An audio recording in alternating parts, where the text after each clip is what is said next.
Bueno, con Gabriela armamos una especie de presentación. El tema de la discapacidad y la infancia es muy amplio. Entonces la idea es que conversemos, que nos hagan preguntas. Y para empezar a hablar, tomamos un poco las preguntas que ustedes subieron al foro. Vamos a tratar de ir respondiéndolas. Pero bueno, la idea es que nos interrumpan cuando ustedes quieran y nos hagan preguntas y serles útiles a ustedes. Pasa. Bueno, hicimos una nube de palabras tomando todas las preguntas que ustedes nos hicieron para ver qué ideas o preocupaciones se repetían más frecuentemente. Entre todas las preguntas que ustedes hicieron, había palabras como el seguimiento, que era algo que les preocupaba, el trabajo en equipo, el diagnóstico, mucho sobre la contención social de los padres, sobre los derechos, sobre las dificultades de acceso y de otro tipo. Y entonces en este rato vamos a tratar de ir hablando de todas estas cosas que ustedes mencionaron. El objetivo entonces es reflexionar sobre las necesidades de los niños con discapacidades y sus familias en el contexto en el que ustedes están, identificar cuáles son las barreras más importantes que ustedes visualizan y pensar entre todos qué posibles soluciones se podrían encontrar para mejorar las oportunidades de esos niños y de sus familias, y proponer posibles adaptaciones a nuestras prácticas y pensar qué posibles alianzas podrían ustedes generar con este mismo objetivo. ¿Sí? Bueno, algunas preguntas que ustedes hicieron y que se repetían, una era esta: ¿cuál era la conexión o la diferencia entre el concepto de discapacidad e incapacidad? Muchas veces nombraban de forma, digamos, como un sinónimo, una persona con discapacidad o un incapacitado. ¿Cuál era la diferencia entre integración e inclusión? ¿De qué hablamos cuando hablamos de integrar y de qué hablamos cuando hablamos de incluir? ¿Por qué cuesta tanto hablar de discapacidad? Era también una pregunta que hicieron muchos de ustedes. ¿Por qué les cuesta a los padres hablar de discapacidad? ¿Por qué les cuesta a los médicos hablar de discapacidad? ¿Por qué le cuesta a la sociedad? ¿Y por qué se utilizan términos como niños diferentes o niños especiales? ¿Sí? ¿Cuáles son los términos correctos? Entonces hoy la forma correcta de nombrar la discapacidad es referirse a las personas con discapacidad como eso, personas con discapacidad. ¿Sí? Términos que se usaban antes como la incapacidad se dejaron de lado por lo peyorativo que implica esa palabra, o incapacitados también, se pone siempre antes de hablar de la discapacidad al sujeto, ¿sí? Es una persona con discapacidad o es un niño, una niña, un adolescente con discapacidad, pero no es un incapacitado, como hablamos de una persona con una enfermedad renal o con diabetes, hablamos de una persona con discapacidad. Tampoco el término de inválidos o minusválidos, porque este concepto tenía en cuenta la valía de las personas, y hoy pensamos que todas las personas tienen el mismo valor y los mismos derechos, y por lo tanto no hay gente que sea menos válida que otra, sino que todos valemos lo mismo, o sea que este término tampoco se usa más. Tampoco el de discapacitados, el de referirse a las personas con discapacidad como un grupo de discapacitados. Y tampoco personas con capacidades especiales, ¿sí? No tienen capacidades especiales. Esto es toda una cosa que circula también en la sociedad, de que son especiales, de que son más amorosos, de que son ángeles, y en realidad no tienen ninguna capacidad especial que no tengamos el resto de los seres humanos. No pueden hacer cosas de superhéroes ni nada extraño. Y tampoco esto de personas con necesidades diferentes, ¿no? Tienen necesidades como las que tenemos todos, que son específicas e individuales, pero no son diferentes al resto de la población. Entonces, vamos a ir hablando bastante de esto, porque la mayor parte del tiempo lo que estamos haciendo los médicos con los pacientes y con las familias es hablar, ¿no? La mayor intervención que hacemos nosotros es dar consejos, recomendaciones y hablar.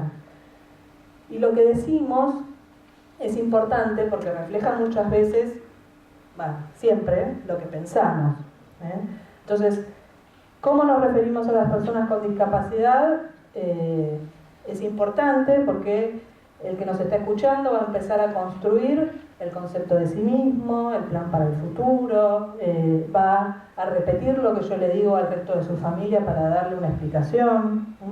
Entonces, como consejo, lo primero que uno tiene que hacer, siempre que aborda estos temas que son difíciles, es reflexionar sobre los propios conceptos, ¿sí? Porque uno en general tiene conceptos que trae de su propia educación, de su familia, de su contexto acerca de la discapacidad, y para poder dar un salto superador, lo primero que uno tiene que hacer es reflexionar sobre lo que realmente pienso o siento, ¿sí?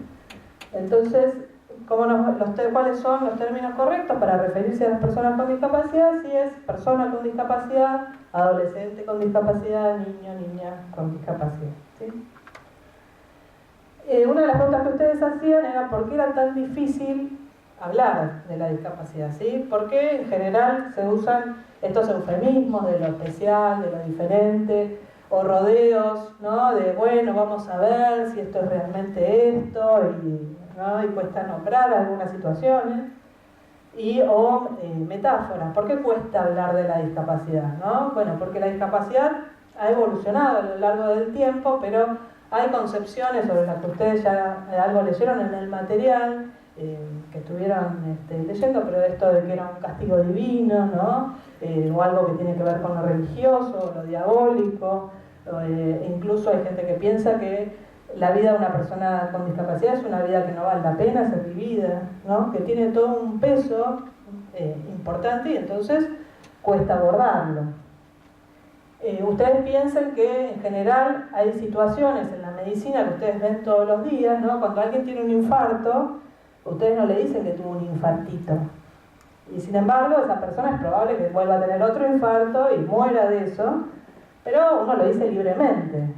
¿Por qué? Porque esa palabra no es tan tabú como la de la discapacidad. Un infarto lo puede tener cualquiera. Tener un infarto no me transforma a mí en uno de ellos, del grupo de las personas con discapacidad. No pierdo mi personalidad. Soy una persona igual que antes, pero tuve un infarto, ¿sí? Hay toda una connotación en la palabra que es importante tener presente cada vez que uno habla de esto. Entonces, estas son campañas que generan en general los grupos de padres, ¿no? Para llamar a la sociedad también a tomar conciencia sobre esto, ¿no? Cuando decís mogólico, no estás insultando, estás discriminando. Soy Amanda, tengo síndrome de Down. No soy síndrome de Down, soy Amanda. ¿Sí? Esto es muy común. El Downcito, el nene Down, que en general no es llamado por su nombre, sino que es llamado por su enfermedad. Bueno, y esto ustedes lo leyeron un poco en el material, yo lo voy a resumir rápido. La evolución del concepto de la discapacidad fue cambiando desde la antigüedad hasta nuestros tiempos progresivamente. Y se pueden identificar a lo largo del tiempo tres grandes modelos. Un primer modelo que es lo que se llama el modelo de la prescindencia, que es esto del origen de la palabra de minusválido, ¿sí? El concepto de que las personas con discapacidad eran personas de las cuales la sociedad podía prescindir, se pueden ocultar, segregar, separar del resto de la sociedad, porque su vida era esto, un castigo o algo que no merecía la pena ser vivido. Después, el modelo que sigue, que es el modelo médico rehabilitador, fue sobre todo el auge con la epidemia de la poliomielitis, ¿no? En el cual el origen de la discapacidad ya tenía un origen más científico, no era tanto religioso o un castigo, sino que estaba en la ciencia, y con el avance científico hubo mucho impulso hacia poner el foco en la rehabilitación. Cuando se habla del modelo médico rehabilitador, de lo que se habla es de un modelo solamente enfocado en esta persona que tiene una discapacidad y que hay que normalizar, ¿sí? Muy en lo médico. Y hoy el modelo actual es el modelo social, que es el modelo de los derechos, de los derechos civiles, y que tiene en cuenta a la persona con discapacidad como un sujeto de derechos, como el resto de las personas, y a la discapacidad como una condición más de tipo social, en la que hay una persona que tiene una deficiencia, pero que su participación en la sociedad se ve restringida por las barreras que encuentra en el entorno. Es esto desde las barreras físicas, de tener una rampa en un edificio, de que una persona con silla de ruedas pueda venir a esta universidad, hasta las barreras actitudinales, ¿sí? De no poder conseguir un trabajo, de no poder ir a un jardín y demás. Y al mismo tiempo los modelos entonces fueron cambiando desde el modelo de la exclusión, ¿sí? De las personas que están fuera del circulito, son las personas con discapacidad, el de la segregación, las personas con discapacidad segregadas en un hospital neuropsiquiátrico o en un hogar o en un edificio determinado o en un sector determinado, a la de la integración, en las cuales convivimos todos en el mismo sector, pero el lugar para las personas con discapacidad está bien diferenciado, ¿sí? Exclusivo para las personas con discapacidad, y el modelo de la inclusión, que es el actual, que es en el que la sociedad promueve el respeto de las diferencias, pero la vida en comunidad respetando esa diversidad, ¿sí? Entonces, el modelo de la exclusión pasaba por esto, de tomar a las personas con discapacidad como raros y participar de shows y cosas que se tenían que mostrar. Pasamos al modelo de la caridad, ¿no? De esto de que tiene que ver con la vida que vale poco y que la persona con discapacidad es una pobre persona que necesita de nuestra ayuda. El de la segregación, de las personas con discapacidad viviendo en instituciones, ¿sí? Este es un cartel real, dice espacio pacientes deambulando, esta es la colonia Monte de Oca. El modelo de la rehabilitación, ¿sí? La epidemia de la poliomielitis, grandes instalaciones, muchos médicos y distintos especialistas de la rehabilitación buscando normalizar a estas personas. Pasamos. Todo lo que tiene que ver con el movimiento de los derechos civiles, ¿sí? Que fue impulsado por las personas con discapacidad, o sea, todas las convenciones y los derechos de los que hablamos hoy fueron producto de grandes batallas, por decirlo de alguna manera, del propio movimiento de las personas con discapacidad. El más importante fue en Estados Unidos. El lema que tenían era nada sobre nosotros sin nosotros, y fue el primer gran movimiento que dio acceso a los derechos civiles de las personas con discapacidad. Y este es otro que yo pongo hoy, que capaz, desde mi punto de vista, ya nos fuimos como para el otro extremo, ¿no? En el que muchas veces se usa a las personas con discapacidad como una cosa de motivación, ¿no? Y esta cosa de que en realidad la discapacidad no existe y somos todos discapacitados, que eso tampoco es real, ¿eh? No es lo mismo tener las dos piernas que tener una. En mi quehacer diario no va a ser lo mismo la vida. Y ustedes lo van a ver, se usa mucho como frases motivacionales, sobre todo para las personas sin discapacidad, no para las que tienen discapacidad. Entonces, la única discapacidad es una mala actitud, o no lográs lo que sin esfuerzo no se logra nada. La discapacidad no es aquel que tiene limitaciones físicas, sino el que tiene todo y no hace nada. Cosas ya muy simplificadas, ¿no? De lo que es la vida de una persona con discapacidad. Bueno, entonces esto que yo les decía, a lo largo de los años se fueron generando desde el movimiento de los derechos civiles hasta hoy distintos documentos a los que ustedes pueden consultar, que hablan sobre de qué hablamos cuando hablamos de discapacidad. El documento más importante es la Convención de los Derechos para las Personas con Discapacidad y la Clasificación Internacional del Funcionamiento de la Discapacidad de la Salud, que es la CIF. La CIF es una familia forma parte, digamos, de la familia de clasificaciones de la OMS. No sé si ustedes conocen el CIE-10, lo deben usar, lo usan los centros de salud todos los días. La CIF es igual, es una clasificación que se usa para clasificar la discapacidad y para poder hablar un lenguaje común cuando hacemos investigaciones o comparamos situaciones, e incluso se usa hoy en día cuando las personas solicitan un certificado de discapacidad para la evaluación y la emisión de un certificado de discapacidad, ¿sí? Es cuando uno hace, por ejemplo, un resumen de una historia clínica o una nota para un paciente para que vaya a una junta evaluadora a pedir un certificado de discapacidad, tendría que tratar, para que al paciente le sea más fácil, tratar de incluir dentro de los diagnósticos que estén convenidos en la CIF, ¿sí? Que son los del CIE. Después está la ENDI, que fue la primera encuesta nacional que se hizo sobre discapacidad, que habla sobre cómo viven y cuántos son más o menos las personas con discapacidad en la Argentina, y también se incluyeron datos sobre discapacidad en el último censo en Argentina.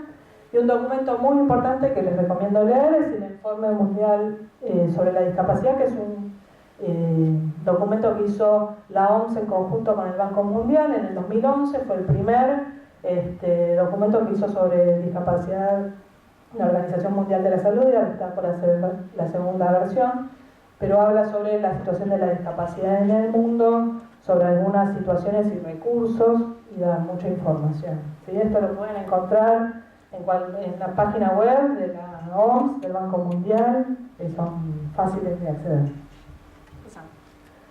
Bueno, algunos recursos nacionales que nosotros tenemos en la Argentina, también a los que ustedes pueden acceder para consultar cuáles son los recursos con los que se cuenta en el país, desde los planes hasta los recursos de capacitación.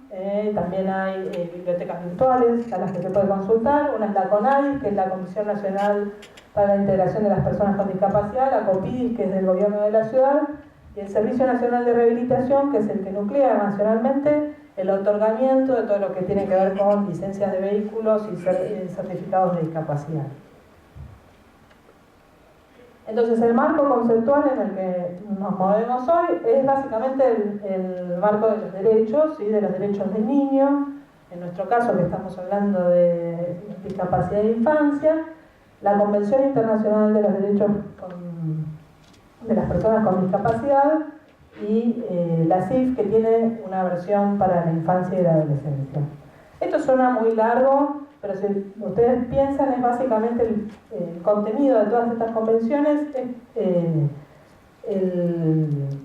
contenido de la Convención del Derecho del Niño, ¿sí? El respeto a ser llamado por su nombre, a la inclusión escolar, a la participación en el trabajo, a la educación para el empleo, a la no discriminación. No estamos hablando de nada raro.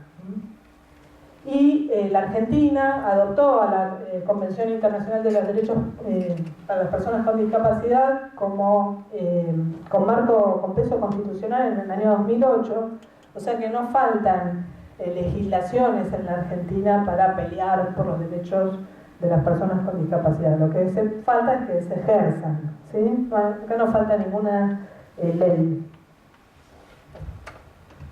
Entonces, ¿de qué va la convención cuando habla sobre discapacidad? Dice que la discapacidad es un concepto que evoluciona, esto que les decía antes, que no era lo mismo hace 20 años que hoy, que resulta de la interacción entre las personas con deficiencias y las barreras debidas a la actitud y el entorno que evitan su participación plena y efectiva en la sociedad en igualdad de condiciones con los demás, ¿sí? Entonces deja claro esta cuestión, ¿no?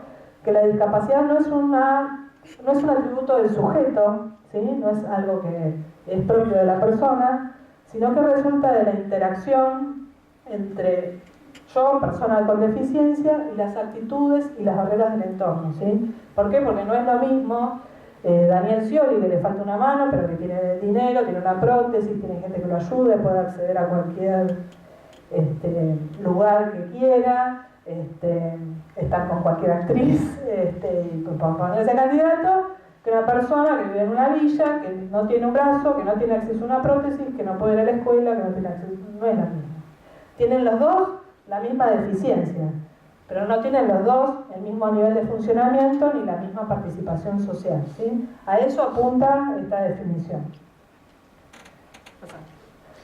Y la clasificación internacional del funcionamiento de la discapacidad y la salud también, cuando uno agarra la CIF para tratar de clasificar cuál es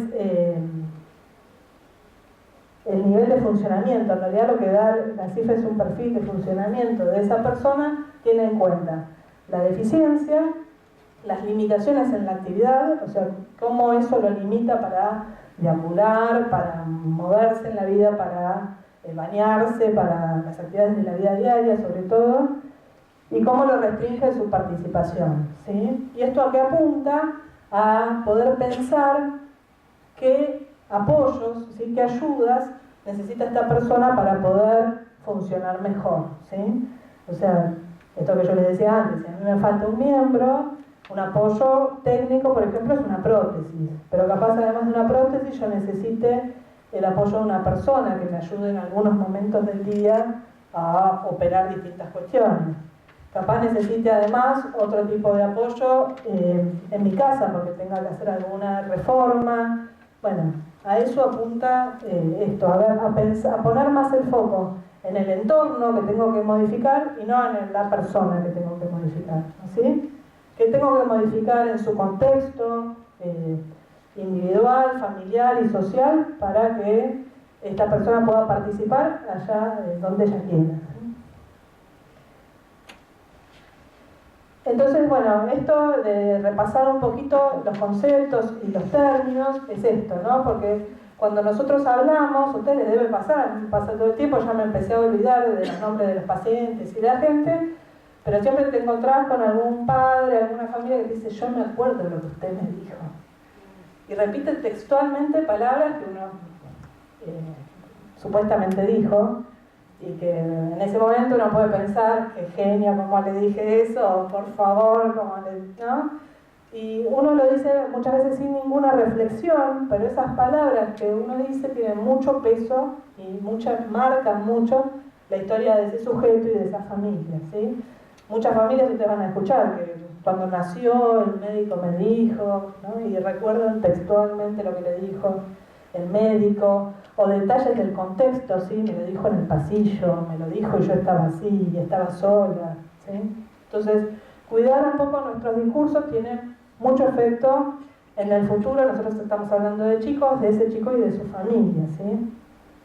Nosotros como médicos somos los consultores naturales de las familias, por lo menos respecto a la salud y el futuro de los chicos. O sea que tenemos una oportunidad y un privilegio, digamos, de que esos primeros pasos se den en un entorno lo más positivo posible, ¿sí? Entonces lo que digamos puede ser una condena o una puerta que se abre. Siempre el primer encuentro con las familias con discapacidad está en general violentado, ¿sí? Son familias que están enojadas, en las que traen a la consulta mucha frustración, mucha angustia y que vienen con una historia de muchas puertas golpeadas que no se abrieron, ¿sí? Así que no es una situación fácil. Y esto, ¿no? Esta frase que la discapacidad se proyecta, se reduce o se agiganta a partir de la propia cultura, de los valores que compartimos, depende de los valores que tengamos, la discapacidad va a ser terrible o va a ser una persona distinta, de las actitudes, de los discursos y de las prácticas concretas sustentadas en los valores y creencias, ¿sí? Así que entonces los dejo. Bueno, entonces como conclusión pasamos, hablamos de personas con discapacidad, ¿sí? El modelo sobre el que estamos parados hoy es el modelo social de la discapacidad. El término correcto es la inclusión, ¿sí? No la integración o la segregación en ambientes separados. Y la mirada de las personas con discapacidad como sujetos de derechos, ¿sí? Sobre todo en el caso de los niños, en el que se tiende a ser, en general, de los niños con discapacidad, un eterno niño, y que nunca se le pregunta lo que quiere, por más que tenga 18 años, 19, ¿sí? Bueno, vamos a pasar a otras preguntas, ¿sí? Ustedes preguntaron también si existía alguna relación entre la pobreza y la discapacidad, ¿no? Porque habíamos, en el material, habían visto cuáles eran un poco las estadísticas, por qué la discapacidad era más prevalente en las zonas pobres y si existen diferencias de discapacidad en materia de discapacidad en países desarrollados, ¿no? Esto sí es todo así, en general las personas con discapacidad son personas que viven, las personas que viven en la pobreza tienen peores resultados de salud, de educación, trabajo, ustedes lo saben. Para las personas con discapacidad en la pobreza, la brecha es todavía más grande. ¿Y por qué? Pasamos. Esta es la situación de la discapacidad en el mundo. Hoy en el mundo viven 1.000 millones de personas con discapacidad, o sea que una de las 7 personas vive en el mundo con discapacidad. La discapacidad va en aumento y va en aumento de la mano del avance también de la tecnología y de la medicina. ¿Sí? Hoy sobreviven más personas al cuidado neonatal y en la geriatría, pero muchas de ellas con algún grado de discapacidad. 95 millones de niños viven en el mundo con discapacidad, es decir, que 1 de cada 20 niños vive en el mundo con discapacidad y es más prevalente en los países más pobres. La prevalencia de la discapacidad, según el último censo, que es del 2010, fue del 12.9%, son 5 millones de personas. La prevalencia para los niños es del 4.5%, y yo siempre digo esto, que si consideramos al núcleo familiar, si nosotros en una familia tipo de 4 personas tenemos una persona con discapacidad, podemos decir que la discapacidad impacta sobre toda la familia, ¿no? Porque alguien tiene que quedar al cuidado de ese niño, tiene que en general dejar de lado el trabajo, ¿no? Hay un hermano que también relega atención para el hermano con discapacidad.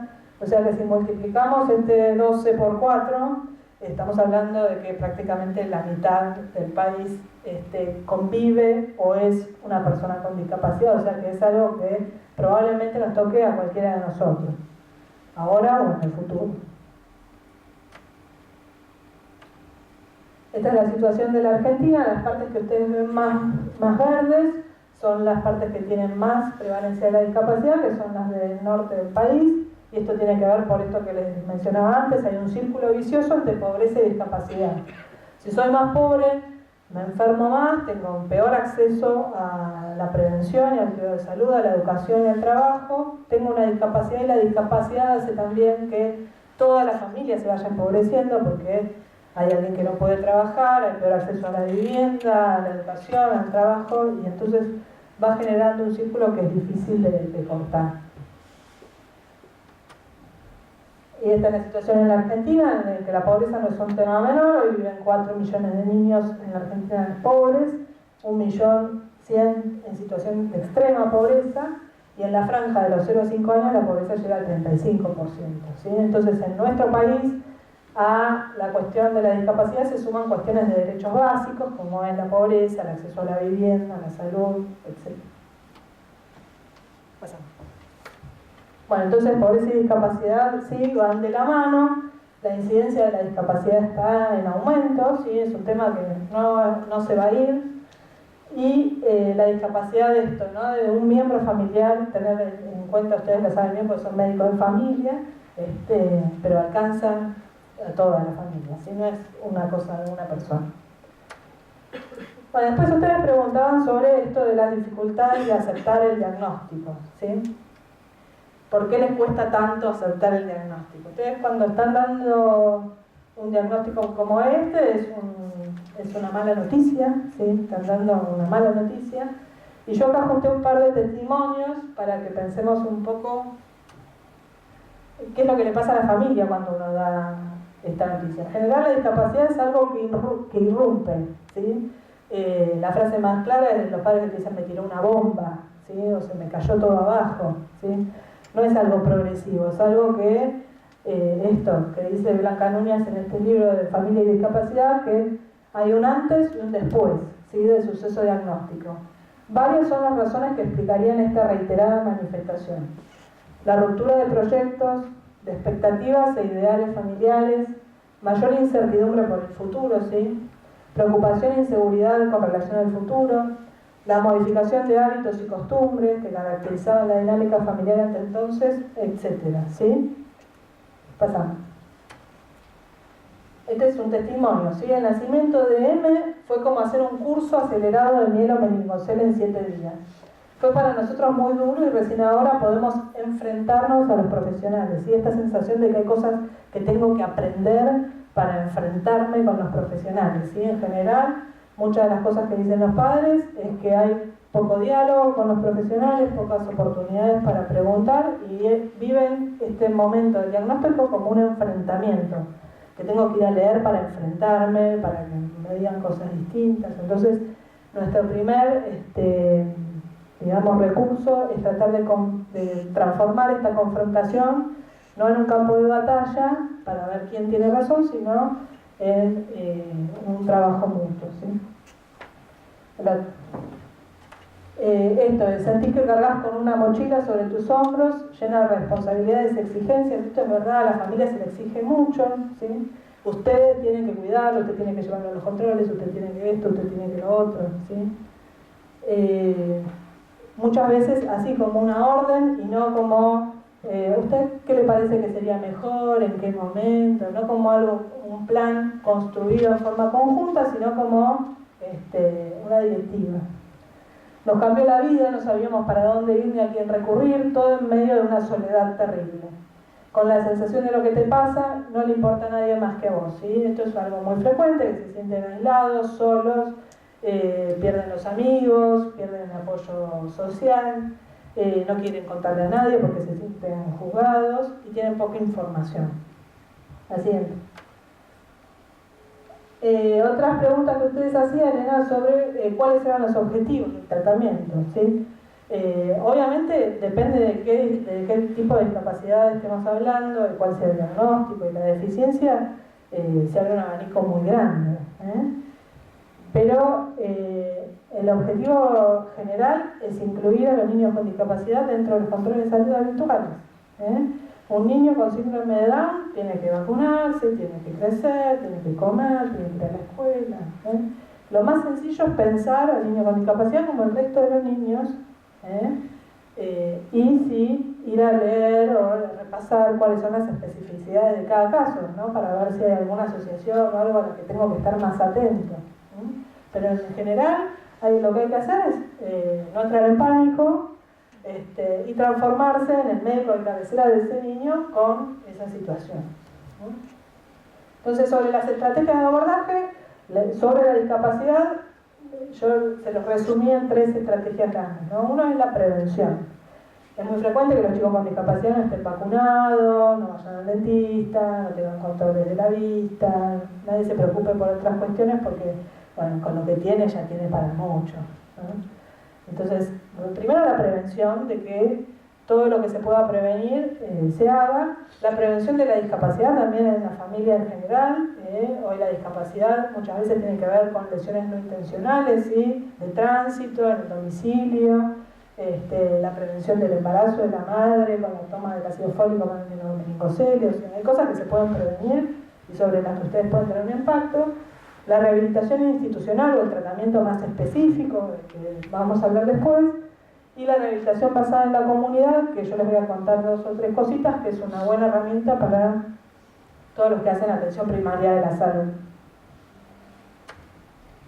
Entonces, el objetivo general del tratamiento, así macro, es la promoción de la salud en todos los niños y adolescentes. O sea, tener en claro que ustedes van a tener que hacer algún ajuste para atender a los niños con discapacidad, pero que van a tener que incluirlos en el control que hacen para todos. Y que el objetivo general es mejorar la calidad de vida, de cómo vive ese niño y cómo vive su familia, ¿sí? O sea, y la calidad de vida no tiene que ver con cuánta rehabilitación recibe, o a cuántos controles médicos va, o cuántos laboratorios se hace, las cosas técnicas, sino cómo esa persona siente que vive su vida, ¿sí? Es una percepción. Pasa. O sea, la calidad de vida del niño y de su familia está vinculada a la satisfacción de sus necesidades, ¿sí? Si yo tengo lo que necesito, siento que tengo una buena calidad de vida. Y entonces yo les traje, una investigación que hicieron estas investigadoras que se llama es un libro que se llama ¿Qué necesitan las familias de las personas con discapacidad? Ellas hicieron muchos grupos de foco, juntaron a muchas familias de niños con discapacidad y les fueron preguntando acerca de sus necesidades. Esta es la lista en orden de frecuencia. Ustedes ven que no aparecía ni el hospital, ni el consultorio, ni nada por el estilo. La primera necesidad que ellos reclaman es información, orientación y asesoramiento. Y esto no se lo piden al Estado, al sistema, a la obra social, se lo piden a los agentes de salud. En general tampoco se lo piden a los maestros, se lo piden a los médicos. Formación calificada en discapacidad, o sea, que investiguemos algo, así como investigamos cuando viene una otitis, y no me acuerdo cómo se trataba la otitis en un chico de 6 meses, investigar, ¿no? Si ustedes están haciendo atención, todos deben haber tenido contacto con personas con discapacidad, pero con una mano en el corazón, muy pocos de ustedes capaz fueron a leer, ¿no? En general tenemos esta sensación de que es un tema de otro, del especialista. En general las personas con discapacidad se las va como fragmentando, ¿no? Si tiene un problema renal, la ven nefrólogo. Si tiene fibrosis quística, va el pediatra de cabecera, es el neumonólogo. Si tiene, ¿no? Buen nivel de comunicación con las familias, esto es algo que hay que, como les decía antes, tomarse el tiempo, la conversación, lo que hablamos. Va a ser una relación de muy largo plazo, en la que va a haber buenas noticias y va a haber muchas malas noticias. Entonces, de cómo nosotros entablemos esa relación con esa familia va a depender mucho el éxito o el fracaso en esta intervención.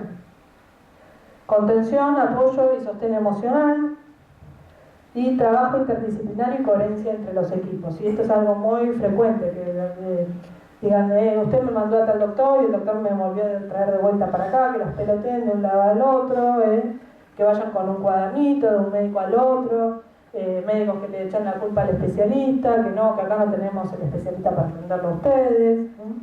La sensación de desamparo y de estar peregrinando por muchos lados, incluso muchas ciudades, buscando a alguien que los oriente acerca del futuro.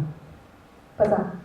Entonces esto es algo que dicen mucho los padres, la información hay que salir a buscarla, no sabes a quién preguntar ni a quién, nos patean de un lado al otro, nos hacen perder el tiempo, se demoró 3 meses en conseguir un turno, sí, hay muchas cuestiones administrativas y de gestiones de las cuales se tiene que encargar la familia. Lo peor, dicen, es el recorrido entre varios profesionales buscando respuestas.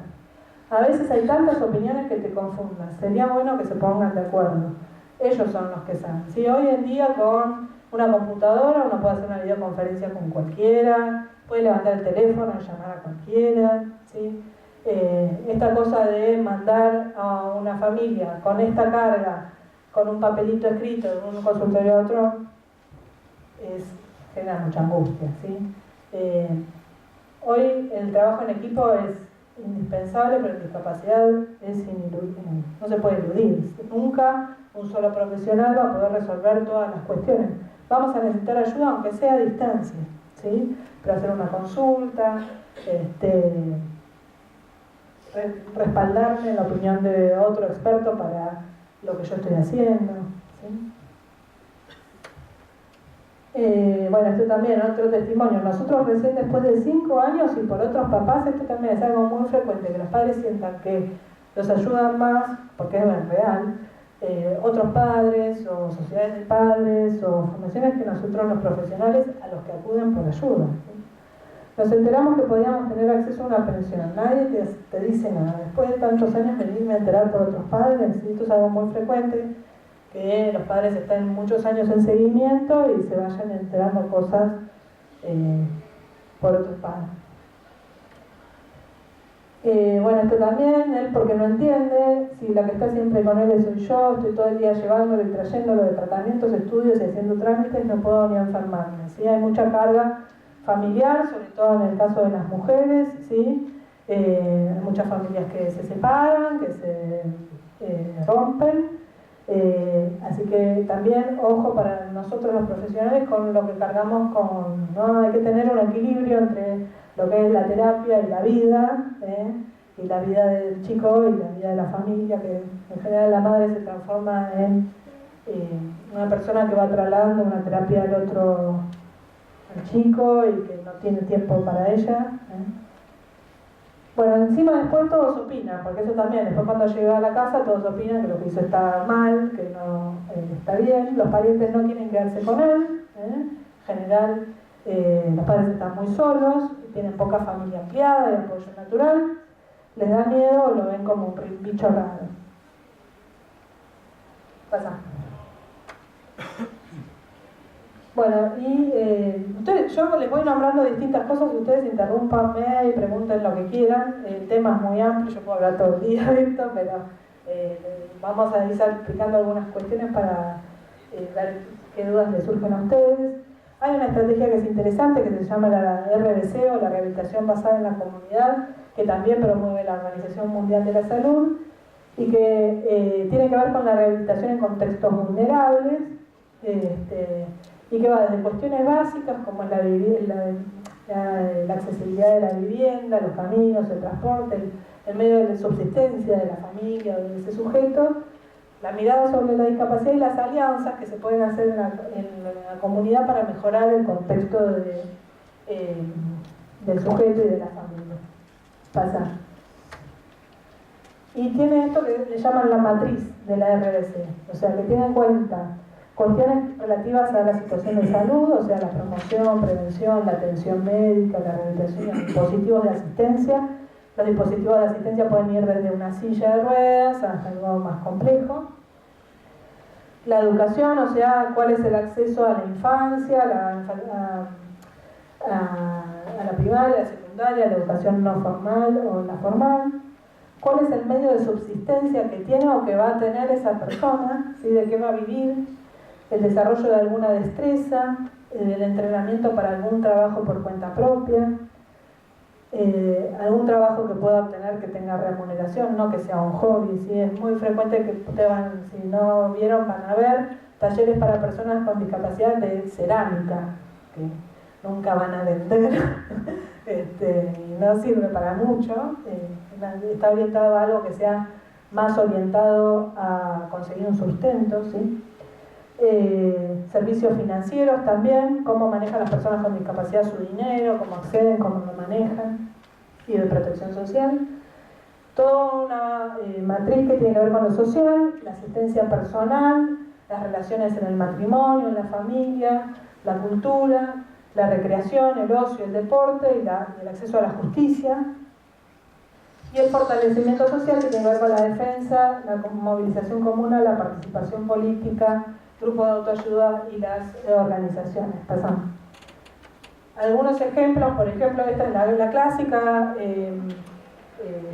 campaña de concientización. Agarran en un pueblo, le vendan a alguno los ojos, uno hace persona de ciego, el otro hace de lazarillo, uno va en la silla de ruedas y le dan a varios una misión. Por ejemplo, hace poco en Santiago del Estero, en Atamisqui, que es un pueblito chiquito, hicieron una campaña, entonces al intendente lo pusieron en la silla de ruedas y tenía la misión de ir a comprar pan. A otro le vendaban los ojos, iban al lazarillo y tenía que ir a sacar un turno para el ginecólogo. Bueno, imposible. Entonces, bueno, todas esas campañas lo que promueven es el esfuerzo comunitario para mejorar el acceso, ¿no? Y la RBC es una estrategia en realidad que va a golpear puertas y a ver adentro de las casas, más de afuera del centro de salud, ¿no? Adentro de las casas quién está, cómo vive, si es realmente una persona con discapacidad o no, y qué ayudas puede necesitar. Por ejemplo, unas paralelas hechas con dos troncos, un andador que hace un carpintero de un pueblo para ir tratando de buscar soluciones que no son ideales, pero que puedan mejorar la participación y la actividad de esas personas en su contexto, ¿sí? No sacadas del lugar en el que pasan. Bueno, otras preguntas que ustedes hicieron era esta de cuál era el rol del médico. Esto lo charlamos bastante, de la atención del niño con discapacidad. ¿Cómo sería el seguimiento de un niño con discapacidad en la atención primaria de la salud? Muchos de ustedes preguntaron, ¿lo puedo seguir yo o tengo que mandarle a un especialista? Yo creo que ustedes, en el contexto en el que estén, el médico de familia va a ser el médico de cabecera de ese niño dentro de esa familia. Obviamente no van a poder resolver todas las cuestiones, van a necesitar consultar a distintos especialistas, pero muchas de las consultas no es necesario que sean físicas, con la persona trasladándose hacia el especialista. Ustedes pueden hacer consultas hoy virtuales, telefónicas, para reafirmar las decisiones que ustedes están tomando, que muchas no van a ser fáciles, ¿no? Las cosas que están afirmando, que a veces tienen mucho peso y quieren respaldar. ¿Cómo podemos facilitar la accesibilidad al sistema de salud y a los medicamentos? Bueno, hoy en el país está esto del certificado de discapacidad, no sé si todos lo conocen. El certificado de discapacidad es un documento único, nacional, que emite el Servicio Nacional de Rehabilitación, que todas las personas con discapacidad pueden acceder en forma voluntaria, o sea, no es obligatorio, pero que es un poco la llave de entrada al sistema de salud y que facilita muchas de las gestiones para los padres para el acceso a la rehabilitación, los medicamentos, digamos. Tengo que derivar a un niño con discapacidad a un especialista y depende como el resto. Ustedes saben bien, ustedes a veces atienden chicos y a veces hay situaciones que ustedes pueden resolver, mientras que no. Pero no porque tenga una discapacidad lo tiene que atender un especialista médico.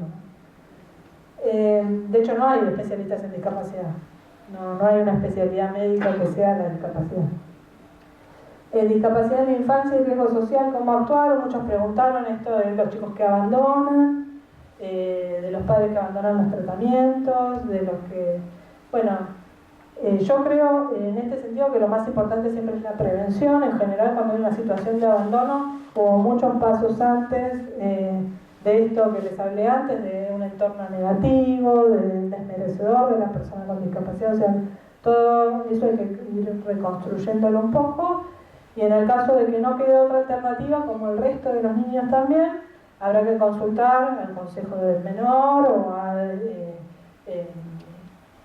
digamos, que se encarguen distintas provincias o municipios, son distintos, pero toda entidad que resguarde los derechos de los niños, ¿sí? ¿Sabes qué? No existe tal vez en Neuquén un profesional de discapacidad, pero por ejemplo me tocó a mí un caso, un niñito, o sea, tengo varios, pero uno en particular, en donde tenía que hacerse el JUCAID y no permitía un sello cualquiera, que sea del neurólogo, por ejemplo, ¿entendés? Entonces... Eso pasa acá también. Sí. Ah. Igual, por ejemplo, en el caso de las obras sociales, provinciales, nacionales o privadas, la obra social, la Convención Nacional de las Personas con Discapacidad, uno de los artículos es el acceso a la salud y a las prestaciones de apoyo, ¿sí? Y tiene rango de constitución, o sea que no es algo que pueden decir no te lo doy porque no tenés el certificado de discapacidad. Por eso tienen tanto efecto los recursos de amparo y demás. El certificado de discapacidad facilita el acceso, pero igual está la obligación. Obviamente después están las limitaciones de los recursos, ¿no? Uno puede querer muchas cosas, pero... Claro, también había un señor que tenía que ponerle 36 años, sordo mudo, y le pidieron de nuevo que vaya al fonoaudiólogo. Entonces la familia decía, pero si mi hermano no habla, o sea, ya tiene 36 años, ¿no va a hablar? O sea, ¿para qué va a ser de vuelta un estudio complementario? Sí. Pero ellos piden no solo la firma del médico, sino el último estudio que diga que es un discapacitado. Sí. Eso es, lamentablemente, es como funcionan las juntas del Servicio Nacional de Rehabilitación, que por ejemplo no le dan certificado a un nene con síndrome de Down hasta que no tiene cariotipo. Te piden también consulta con un neurólogo infantil y una tomografía, aunque tenga una encefalopatía crónica no evolutiva de 10 años. Muy orgulloso, pero bueno, también las juntas evaluadoras del Servicio Nacional de Rehabilitación son seres humanos como nosotros, son médicos. En general están integradas por un médico, un pediatra, un fonoaudiólogo, un asistente social, un psicólogo. Y yo les diría en esas situaciones lo más inteligente es contactarlos. Los teléfonos de las juntas están todos en la página del Servicio Nacional de Rehabilitación, y a veces personalizar la consulta hace que el otro que está del otro lado del mostrador entienda un poco cuál es la situación. Una pregunta. Sí. Si la persona con discapacidad tiene una indicación de una medicación y demás, y la obra social no se la cubre porque el auditor no quiere presentar el certificado, ¿qué se hace? Y depende ahí de qué medicación sea. Pero siempre... Un desnutrido, por ejemplo, un suplemento para una persona, un niño desnutrido que está teniendo retraso ya de la talla, del peso, ya es crónico, y no lo cubre la obra social. ¿Cómo se hace si uno presenta y te dicen que no? ¿Qué se hace después? Y ahí, porque no la cubren, o sea, el certificado lo tienen, sí, pero la cobertura no la tienen. Y ahí es un problema, digamos, entre el afiliado y su obra social. O sea que, y uno de como última cuando instancia, le preguntan, ¿uno qué le puede decir? Porque a veces uno va más allá de claro, la atención de pesarlo, medirlo, y te preguntan, ¿y ahora qué sigue? ¿Qué hago? y ahí lo que tiene que hacer es asesorarse legalmente y, si es necesario, empezar alguna acción judicial con la obra social. También hay que ver si la leche que uno le está pidiendo está realmente justificada. De vuelta, yo siempre recomiendo levantar el teléfono y hablar con la obra social.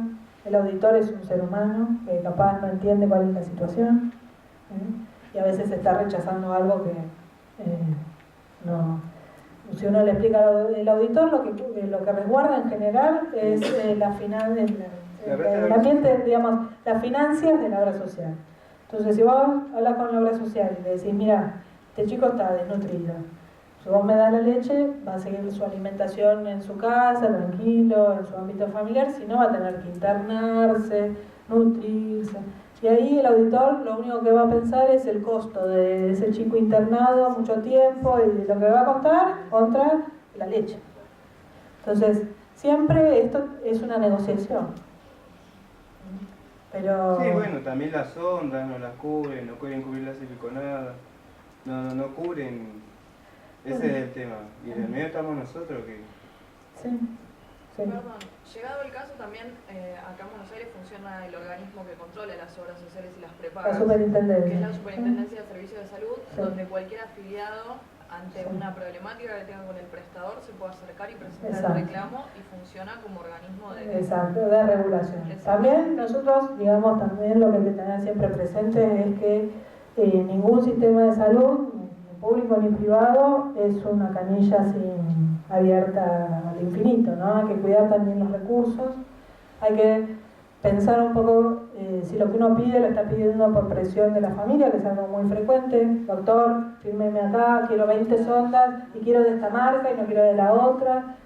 Entonces hay que llegar a un acuerdo, ¿sí? Hay que pedirle obviamente lo que necesita para estar bien, pero tampoco esta cosa de exagerar, ¿sí? Pero... Incluso desde el punto de vista del medio ambiente, ¿no? O sea, pensar, digamos, que hay cosas que se pueden lavar, reutilizar y estar descartándolas porque me gusta más abrir el paquetito cada vez. Bueno, ahí también tenemos que educar, ¿no? Desde la gestión, digamos, pero también desde la responsabilidad sí, ¿no? Que son cosas plásticas no biodegradables. En lo que es uno cuando piensa, cuando habla de discapacidad, habla de qué apoyo necesita para funcionar en la sociedad. El apoyo va desde unas sondas, o un apoyo material, una leche, un apoyo, pero lo que más uno tiene que reforzar es el apoyo natural, digamos. Si una gasa puede reemplazarse por una toalla, ¿por qué el chico va a hacer una gasa? ¿No? Hay que tratar de ir utilizando, digamos, recursos de lo que usa cualquier familia, ¿no? Y en esto, ¿por qué lo digo? Porque hay también toda una posición de las familias con discapacidad en esta postura de me tienen que dar, me tienen que proveer, ¿no? Y la autodeterminación de la familia y de ese chico con discapacidad tiene que ver con la producción de todos los días, ¿sí? Si yo siempre me pongo en la posición de un sujeto de caridad y que me tienen que entregar y que yo no tengo que buscar ninguna solución propia, va a ser difícil el futuro también. Pasamos. Entonces, en general, el problema de los chicos con discapacidad es que la participación social se ve restringida. Y muchas veces los médicos tenemos que ver con esto porque solemos sobreestimar los riesgos y pasar por alto los beneficios. Y esto de que no, mejor no lo lleve ahí por si tiene frío, o que no salga de casa, o que no vaya al colegio porque se enferma, o que no vaya a jugar, o que no haga ningún deporte, o que no haga ninguna actividad. ¿Sí? En general, muchas veces somos los médicos a los que nos da miedo, nos consultan. ¿Podría ir él un día de viaje a San Clemente? Y uno lo ve con la silla de ruedas, con la familia, llevando todo, transportando, y dice, no, mejor no, quédese en casa. Y ahí le cierra, ¿sí?, una puerta, ¿no? Puede ir al club un rato, puede ir a la plaza, puede ir a una vuelta, puede ir a la escuela. Y ir pensando, ¿no?, en las múltiples barreras en las que ustedes se van encontrando en sus contextos y pensar cómo se pueden derribar. ¿Pasamos? Y cuando hablamos de barreras, son barreras físicas, esto del equipamiento que le falta, el espacio que le falta, el acceso a la salud, la seguridad, logísticas, ¿no?, de cómo se traslada, cuánto le cuesta ir de un lado al otro, quién va a financiar esto, quién va a financiar lo otro, qué adecuaciones hay que hacer en la casa, en la escuela, en el trabajo, y psicológicas, ¿no?, sobre qué siente, cuál es la percepción personal sobre su persona, sobre el resto, y las actitudes de los otros. Pasamos. Entonces, esta es una campaña de UNICEF que hizo sobre el juego. Muchas veces con los chicos con discapacidad lo que se pasa por alto es esto de la recreación y el juego, que es algo que hacen todos los chicos, pero que los chicos con discapacidad parece que solo hacen terapias, ¿sí? Se hace terapia con perros, se llama, ¿cómo se llama? La del perro, caninoterapia. Si es terapia, si va con un caballo, es equinoterapia. Si va a la pileta, es hidroterapia. Nada, necesita jugar, Y este póster está en inglés, pero dice que todos los chicos tienen el derecho a jugar, ¿no? Y que en algún lugar del mundo a un chico se le está diciendo que no puede jugar porque no puede caminar. Y esta imagen de los chicos corriendo con la silla de ruedas. Pasamos. Esto de la escuela, ¿no? Tener alguna imagen en la consulta, en la escuela, en algún lado, de algún chico que concurre a la escuela con algún apoyo, un bastón, una silla, que no esté esta imagen de que tiene una discapacidad motora en este caso, no puede concurrir a la escuela. Pasa. Esto del acceso a la sexualidad, que es otro tema, discapacidad y sexualidad se juntan dos tabúes gigantes, ¿no? Pero también hoy el Ministerio de Salud tiene el programa de educación sexual integral, ustedes lo conocen bien, es para todos, ¿no? Para personas con y sin discapacidad. Y estas son preguntas, hay mucho material al que ustedes pueden recurrir, yo les puse algunos, pero como dice el primer librito, es parte de la vida, hay que hablar, y necesita muchas adecuaciones dependiendo de cuál sea la discapacidad motora, siempre todo es un poco más sencillo. La discapacidad intelectual, como es el síndrome de Down, por ejemplo, siempre a los padres les cuesta bastante más, incluso se plantean en general los médicos tratamientos de tipo ligadura de trompas y soluciones más drásticas, ¿no? Entonces, estos son recursos que ustedes tienen que tener. Pasa. Bueno, entre otros, ¿no? Pero el acceso al deporte. Entonces, como conclusión de esta parte, yo les quería decir esto, que ustedes tienen un rol muy importante en la promoción de la salud de todos los niños, que los niños y adolescentes con discapacidad tienen derecho a participar en todos los ambientes donde participan los niños, en el juego, en la escuela, en el club, en el deporte. Que la comunicación y difusión sobre la participación social de los niños sin discapacidad puede contribuir a promover una actitud positiva. Esto de cuando ustedes están hablando con las familias, contarles algún caso o mostrarles alguna imagen, algo que pueda fomentar la imaginación del futuro de ese chico. Y esto les dejo lo de la RBC, que es una estrategia de fácil implementación. La rehabilitación basada en la comunidad, la Argentina la promueve la OMS a través de la CONADIS, y ellos van a hacer capacitaciones a todo el interior de la Argentina. Así que si les interesa, es una estrategia muy interesante, tiene muchos manuales para la familia, para los médicos y para la comunidad, para hacer distintas estrategias. Bueno, ahora los dejo con Gaby, que va a hablar más de los aspectos de rehabilitación y técnica. Gracias. Bueno, a ver si encontrás ahí. Bueno, como ya me presentaron, yo soy Gabriela Regueiro, soy kinesióloga y bueno, primero le agradezco a Gabriela Urman que me haya invitado porque siempre me parece que es importante este acercamiento de los profesionales que somos terapeutas, ¿no? con los médicos. A veces los médicos no saben bien qué hacemos los que rehabilitamos, entonces encaré un poquito la charla de hoy como para comentarles qué es la rehabilitación, digamos, ¿no? Y qué profesionales están involucrados. Y una de las preguntas que ustedes hacían era cuándo comenzar. Bueno, tratar de responder estas preguntas y conversar con ustedes. Interrúmpanme en el momento que les parezca y háganme todas las preguntas que quieran hacer. Bien, en discapacidad, que Paula ya nos dio un pantallazo muy claro de todo lo que es discapacidad. Algunas cositas como para tener en cuenta ahora es pensar que hay discapacidades que son permanentes y otras que son transitorias y la rehabilitación va a variar en función de esto, los tiempos de rehabilitación. A veces, por dar algún ejemplo, no sé, algún niño que haya tenido que ser operado y que le lleve su rehabilitación más de un año. Para la ley, para obtener el certificado de discapacidad, la ley habla de que una rehabilitación, un trastorno que dure más de un año, ya se puede otorgar el certificado de discapacidad. Así que a veces tenemos estas discapacidades que llevan un tiempo de rehabilitación y son transitorias, pero en la vida de un niño un año es mucho tiempo, ¿no? Un año sin ir a la escuela, por ejemplo, en la vida de un niño es mucho tiempo. Quizás para nosotros, bueno, un año más o menos, no sé, que no podemos trabajar un año, también estamos complicados, pero digo, no es permanente, no es para toda la vida, pero complica mucho en este tiempo.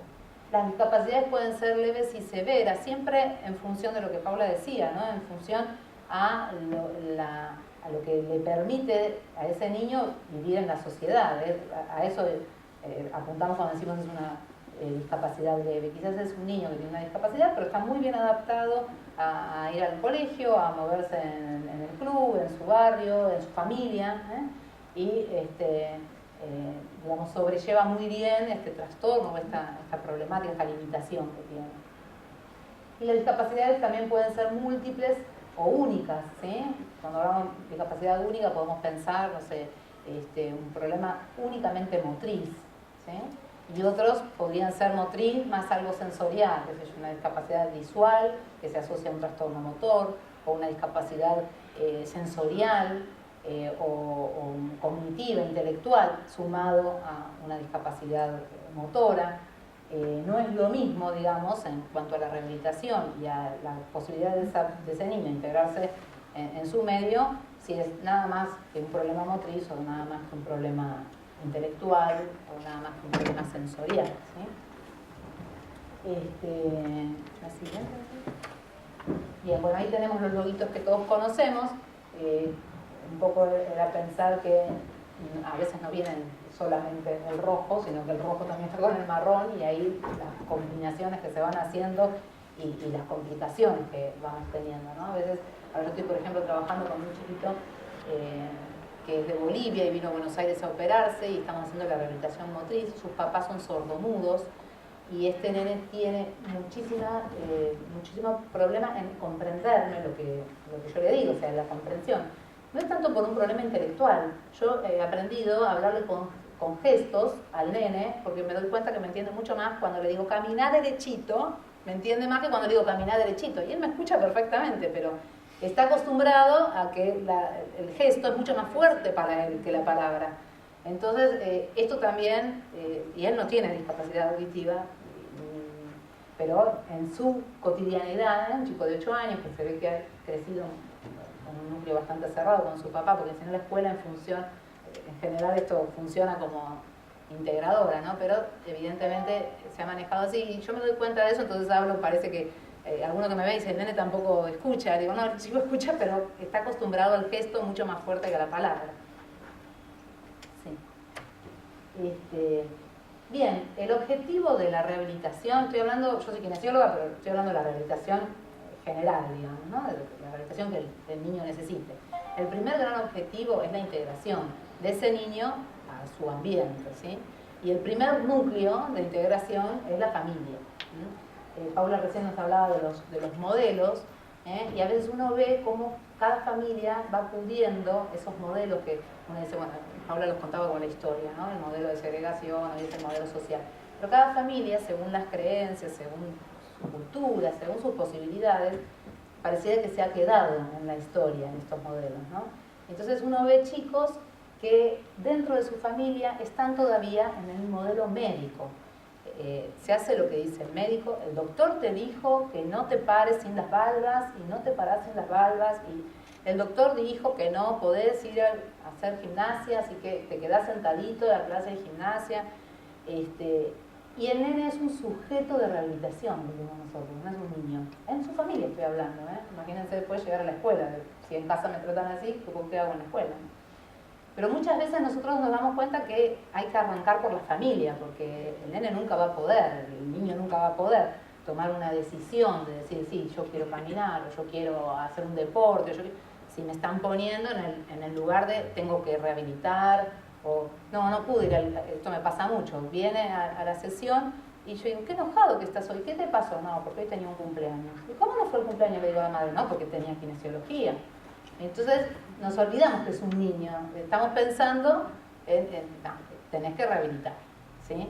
Y esto conlleva no solamente la frustración del chico, que me perdí el cumpleaños, sino al peso que ponemos en esto, ¿no? O sea, si yo digo, si pusieron por delante la satisfacción, o muchas veces cumplen años y el día del cumpleaños lo traen a la rehabilitación, lo llevan a los McDonald's, le digo yo, por lo menos. Pero el peso que están poniendo en la rehabilitación, y quizás la rehabilitación, por supuesto, yo soy la que hago rehabilitación, estoy convencida de que es buena, pero en ese contexto al nene le hubiese hecho mejor ir al cumpleaños, pasarla bien con sus amigos y seguir rehabilitando, cambiar el turno, perder una sesión, no pasa nada, digo, pero tratar de mirar al niño como niño, no como objeto de rehabilitación, ¿sí? Este modelo social que hablaba Paula es a lo que tenemos que tratar de entender. También como rehabilitadores nosotros lo pensamos mucho eso. Entonces el primer núcleo decíamos la familia, y las cosas que pasan en la casa se van a ir pudiendo reproducir en otros ambientes. Si este niño ya es objeto de rehabilitación y está puesto en el lugar de que no, vos no podés como tus hermanos, vos tenés que hacer la rehabilitación. Cuando llegue a la sociedad, por decirlo de alguna manera, a la escuela o a un club, él mismo va a tender a colocarse en el lugar, no, bueno, yo no puedo hacer esto, o yo lo hago pero de esta manera, ¿sí? Y la idea es esto que estábamos hablando, ¿no? Integrarse y que el niño vea que puede, con alguna otra posibilidad, con algún dispositivo que lo ayude. Ahora vamos a hablar de equipamiento, yo quiero comentar un poco esto para que también ustedes conozcan qué cosas hay para poder ayudar a estos chicos, ¿no? Pero el objetivo principal es que ellos puedan hacerlo de alguna manera, con la ayuda, con el apoyo necesario, pero que lo puedan lograr. Y después terminar en una inserción laboral. Paula hablaba del objetivo, ¿no? de esta presentación que ella hacía, decir, bueno, tenemos que pensar en el futuro de los niños. A los padres a veces los angustia tanto pensar en el futuro de sus chicos que prefieren ponerlos y seguirlos manteniendo como niños pequeños, aunque sean adolescentes o aunque sean jóvenes, pero es más cómodo porque como solo no puede, si es niño está bien, tiene que ir siempre con la mamá. Ahora si es adolescente ya la cosa se va complicando, ¿no? Entonces los papás también prefieren seguirlos poniendo en esa posición. Nosotros en cuanto a lo laboral también tratamos de ya desde la adolescencia, cuando los chicos, ustedes me escuchan hablar, a lo mejor es un poco la realidad que les toca a ustedes, porque en rehabilitación, si se crea un buen vínculo entre el terapeuta, el niño y su familia, a veces pasamos a ser como parte de la familia, ¿no? Y todo es como que se consulta. A mí me han invitado a estas fiestas de 15 y egresos de los chicos y primeras comuniones, porque sí, porque hay pacientes que tienen 13 años ahora y yo los conozco desde los 7 meses. Entonces uno queda un poco, ¿no? En este núcleo y nos vemos 3 veces por semana, o sea, yo lo veo más que a mis sobrinos, a mis pacientes. Entonces uno empieza a generar estos vínculos, siempre tratando de mantenerlo profesional, ¿no? La empatía y todo, pero es necesario, porque para sostener todo este tiempo de rehabilitación uno tiene que poder entrar con mucho cuidado en estos espacios y en estos tiempos. Entonces cuando los niños van creciendo, los adolescentes se van planteando, o si no uno pregunta, ¿qué vas a estudiar? ¿Qué vas a hacer en la secundaria? Hay que escuchar lo que dice el niño y hay que ver cómo, yo soy de mirar, cómo miran los padres esos comentarios de los chicos, ¿no? A veces los padres son los que, en la escuela técnica, tengo un paciente ahora está en segundo año de una escuela técnica de acá de Buenos Aires, y la madre fue una lucha porque él quería tiene dificultades en la motricidad fina. Entonces me dice, el torno, esas cosas, él no va a poder. Y yo le dije, bueno, ¿y qué pasaría si no puede? Si él empieza y no puede, ¿cuál sería la dificultad? Porque que yo sepa, yo tengo hijos, se llevan 4 o 5 materias por año, y digo, a lo mejor le cuesta un poquito más, pero lo logrará. Si no lo logra, ¿qué hace? ¿Cambia de escuela? Él quiere, probemos. Estos niños necesitan sentir que uno pone fichas sobre ellos. Te vas a parar. No, pero con el bastón no, dame el andador. No, con el bastón. No, pero no puedo. Bueno, a ver, probemos. Si no podés, vamos con el otro. Pero necesitan esa seguridad. A veces los terapeutas somos los que proponemos cambios en las terapias. Y los chicos son los que se resisten, porque si me sale bien esto, ya está, déjame acá. Si estoy bien en la silla de rueda, ¿para qué querés que me levante? Y muchas veces, a veces depende del temperamento de cada chico, ¿no? Ellos son los que vienen y quieren otra cosa, y a veces somos nosotros los que hay que moverlos a ellos de ese lugar, y a los papás también, del lugar en que están poniendo a un chico, ¿sí? Así que bueno, este gran objetivo de la integración es lo que nosotros nos ponemos como último, ¿no? El objetivo a largo plazo en la rehabilitación. Bien, nosotros hablamos de una rehabilitación integral y tratamos de marcar siempre esta mirada psicomotriz en el niño, un poco lo que estábamos hablando, ¿no? A veces estos niños hacen rehabilitación kinésica, y aparece, les muestro todas las terapias que hacen estos chicos, y muchas veces se deja de lado la mirada psicomotriz, o sea, el movimiento en el ser humano siempre tiene una razón. Nosotros nos movemos porque tenemos un deseo, ¿sí? Tenemos que provocar ese deseo en el niño, y el trabajo de rehabilitación tiene que ver con eso, o sea, con motivarlos a superarse, a lograr algo más, ¿sí? Cuando nos quedamos mirando al niño, ese era un concepto anterior, digamos, antiguo, de mirar qué es lo que el niño no puede hacer. En general, cuando uno evalúa al chico, siempre mira lo que puede hacer, no lo que no puede hacer. Pero es verdad que a simple vista es más fácil ver lo que no se puede que lo que se puede, ¿sí? Lleva más tiempo ver cómo puede hacer él alguna actividad, digamos, de las que quiere hacer o de las que debería estar haciendo, pero no puede por su situación de discapacidad, ¿sí? Alguno de ustedes preguntaba cuándo se comienza la rehabilitación. En general, el comienzo, una vez que hay un diagnóstico, o por lo menos se observa un retraso madurativo. Muchas órdenes que llegan a estimulación temprana o a rehabilitación vienen con ese diagnóstico que dice retraso madurativo. En realidad nosotros sabemos que el retraso madurativo no es un diagnóstico, sino que es un síntoma, un signo, una manifestación de algo que está pasando. Ya cuando el médico ve que hay un retraso madurativo, ese es el momento de la consulta, aunque sea con estimulación temprana, consulta de seguimiento de las pautas madurativas. Quizás de ahí hasta que haya un diagnóstico pase meses, ¿sí? Tendrá que ser evaluado a lo mejor por algún especialista que dé el diagnóstico. Pero cuando uno ve que ya hay dificultad en alguna pauta madurativa que uno está esperando, por ejemplo, estamos viendo que un niño, no sé, de 9 meses no se queda sentadito solo, ya ahí estamos frente a un retraso de pautas madurativas. Entonces, ese es el momento como para empezar a hacer alguna intervención. Acá hay dos palabras que a veces usamos como sinónimos, pero no lo son. La estimulación temprana y la intervención precoz. La estimulación temprana, cuando uno habla de estimulación temprana, por definición temprana es hasta los 3 años. Ya después es intervención. ¿Y por qué? Porque es hasta los 3 años el sistema nervioso tiene su gran momento de desarrollo. Entonces todo lo que pase desde el nacimiento hasta los 3 años va a ser estimulación para ese sistema nervioso que está en desarrollo, y que quizás con alguna estimulación apropiada podamos ayudarlo a mejorar su evolución, su desarrollo. Por ejemplo, nosotros hacemos estimulación temprana con algún niño que tiene un entorno desfavorable. El otro día hablábamos con una mamá, les cuento un casito. Viene una mamá con una orden de un retraso madurativo, la pediatra vio que tenía 11 meses y que no gateaba, que se quedaba sentadito y de ahí se paraba y no tenía esto del gateo ni de la exploración, tenía 11 meses. Bueno, la mamá lo trae, lo ponemos en la colchoneta, nosotros en estimulación temprana trabajamos directamente en colchonetas y con juguetes, entonces lo pongo ahí mientras le voy haciendo preguntas a la mamá, si nació a término, cómo come, si duerme bien, si tiene buen peso, qué dice la pediatra, esto, lo otro. Bueno, el nene mientras tanto juega con una cosa y es verdad, no gateaba, se arrastraba un poquito de cola y se agarraba de mí o de la mamá y se paraba, me daba un juguete, toma me lo agarraba, me lo daba, me das, me lo daba, me sonreía, muy interactivo, digamos, ¿no? Muy enganchado, una buena mirada.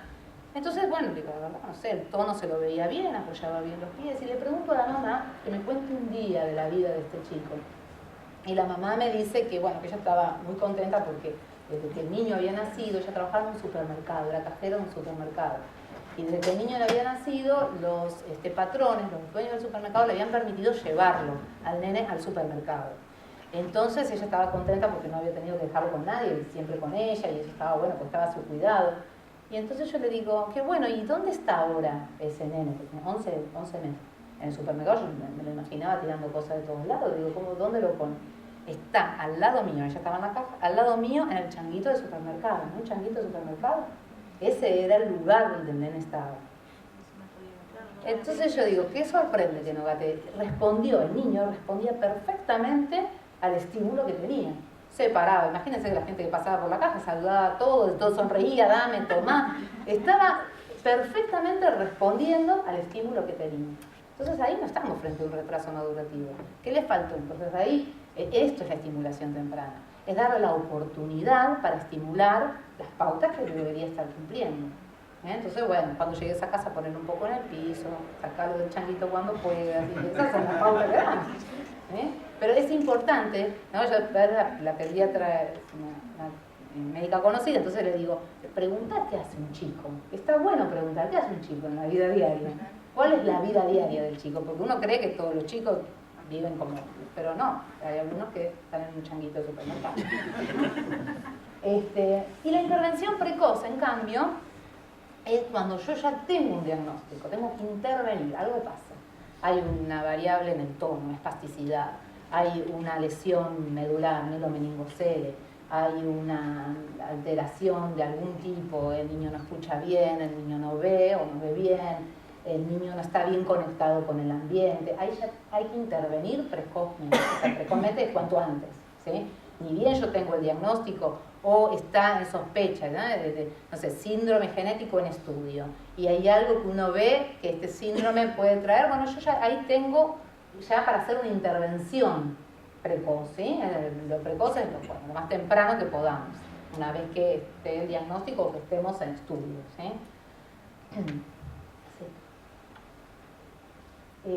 Fíjense que hablábamos de la mirada psicomotriz. Cuando nosotros estamos pensando en un niño, fíjense, este chiquito está sentado, esto es bueno, ustedes lo conocen, es un gimnasio, ¿no? Pero este chico se ve que no se podía quedar sentado. Fíjense que encontraron la forma de sostenerlo, pero para que no pierda la oportunidad de jugar, porque sus miembros superiores estaban bien, y los chicos ya a los 4 meses hacen la línea media y empiezan a manotear los juguetes.